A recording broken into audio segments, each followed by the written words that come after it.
They came from the mist, silent, relentless, and utterly fearless.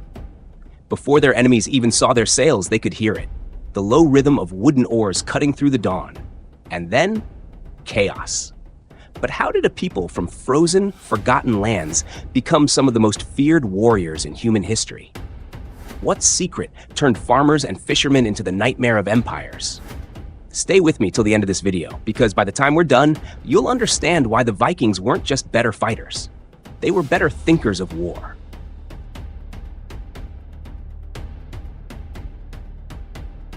We romanticize the Viking, the wild-eyed marauder, drenched in blood, screaming Odin's name as he hurls himself into chaos. That image has lasted 1,000 years, carved into our collective imagination by sagas, legends, and Hollywood.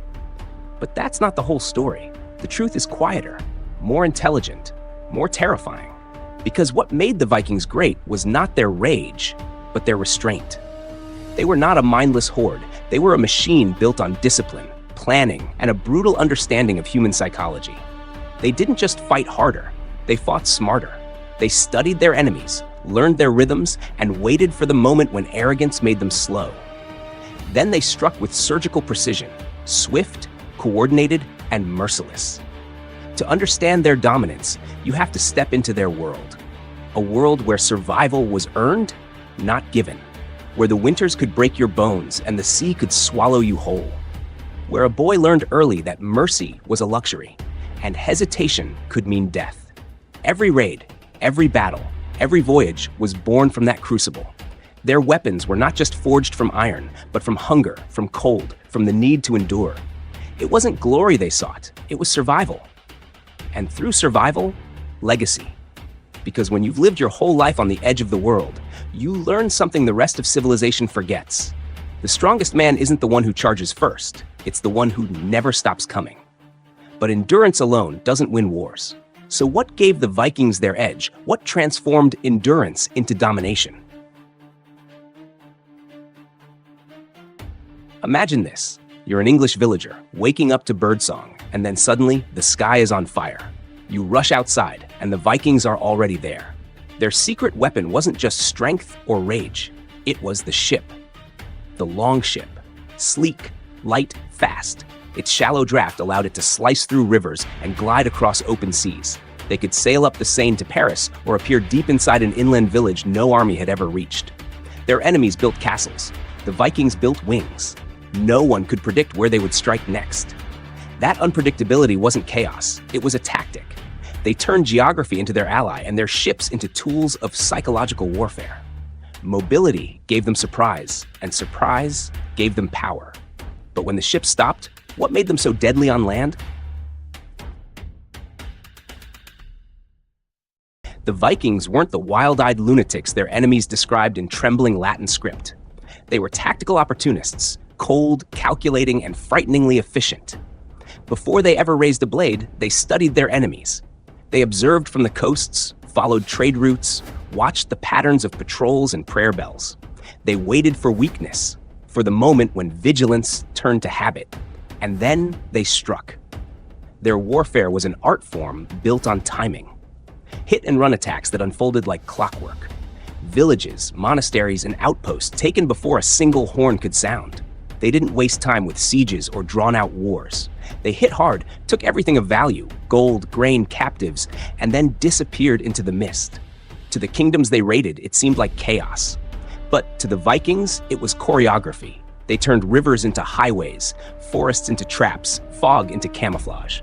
Every ambush was designed to control not just the battlefield, but the fear of it.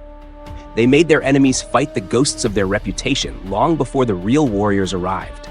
And their definition of glory was far more grounded than legend suggests. To die recklessly was foolish. To live and raid again tomorrow was wisdom. Long before modern generals wrote about asymmetrical warfare, the Vikings practiced it instinctively. They understood what others would take centuries to learn. You don't win by fighting every battle. You win by fighting only the ones you cannot lose. That cold, pragmatic intelligence made them feared, not for their savagery, but for their precision. But even precision is useless without the tools that make it deadly. And the Vikings turned weapon crafting into an art worthy of the gods themselves.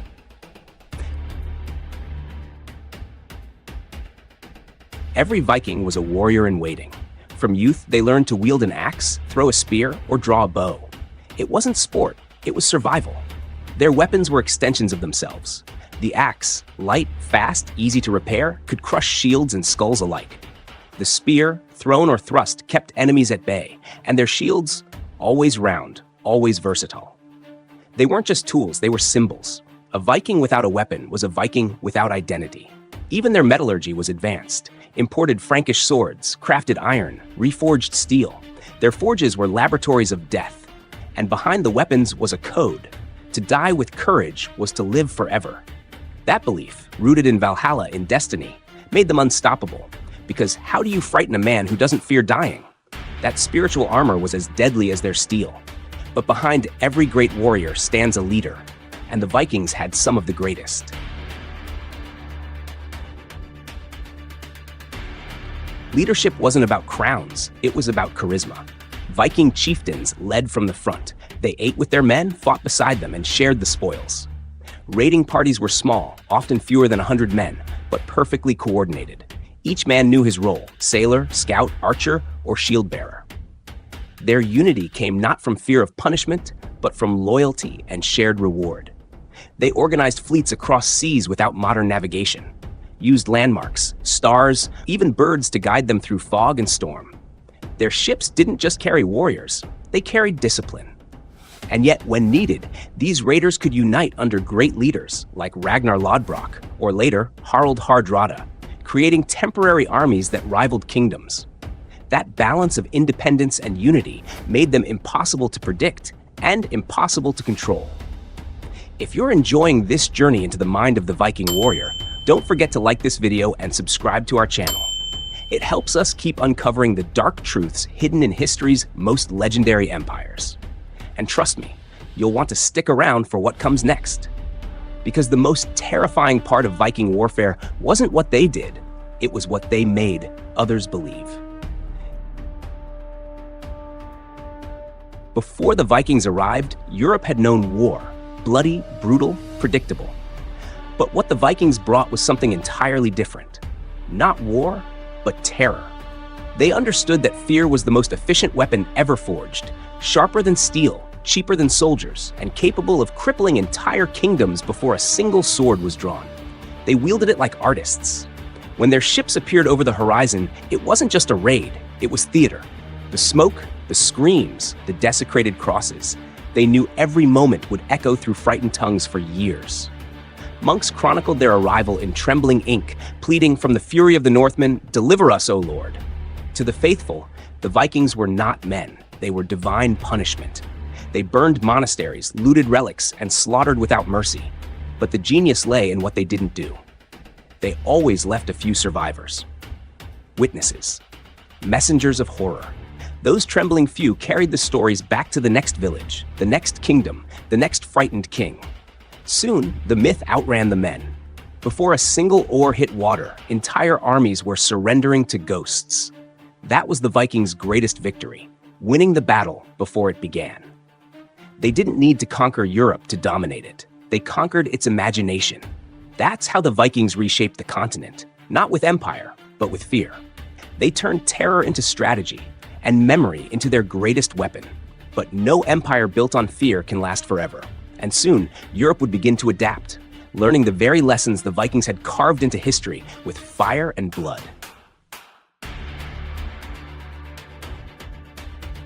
Over time, Europe adapted.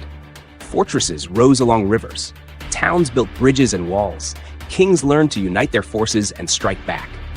The Vikings, once the wolves of the north, began to meet organized resistance. Their greatest strength, their mobility, was blunted by fortified defenses and standing armies. But even as they lost battles, their legacy endured. Their blood flowed into royal bloodlines. Their tactics inspired centuries of warfare. And their ships, their silent, unstoppable ships, became symbols of human audacity. They might have lost the war of conquest, but they won the war of memory. Because the question isn't how they died, it's how they became immortal. The Vikings weren't born killers, they were born survivors. Every strike of their axe, every scream of their victims was the echo of a people fighting to be remembered. They fought not just for gold or land, but for a kind of eternity. To live on in the sagas, in the fear they inspired, and in the bloodlines of the world they changed. That's why they were so much better at fighting. Not because they were monsters, but because they were human beings who refused to be forgotten. If you felt the weight of that story, like this video, subscribe, and turn on the bell so you don't miss our next deep dive into history's darkest legends. On your screen now is a video about another empire built on fear and betrayal. Click it next and continue your journey into the shadows of history.